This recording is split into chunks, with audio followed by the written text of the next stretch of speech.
Example 2. Prove 2 sine x cos x all over cos square x minus sine square x equals tan 2x. We start from the left-hand side of the above equation and will simplify it to arrive at the right-hand side. LHS equals. We use the double angle identity for sine. Sine 2x equals 2 sine x cos x.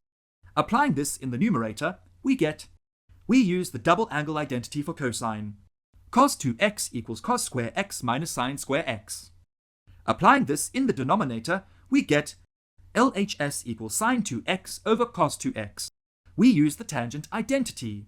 Tan x equals sine x over cos x. Applying this in the expression for the left-hand side, we get LHS equals sine 2x over cos 2x equals tan 2x. This is equal to the right-hand side of the equation that we are required to prove. Thus we get the required result. Need more help? Subscribe to our channel. Can't wait that long? Ask Masky to help you and let the math finally start mathing.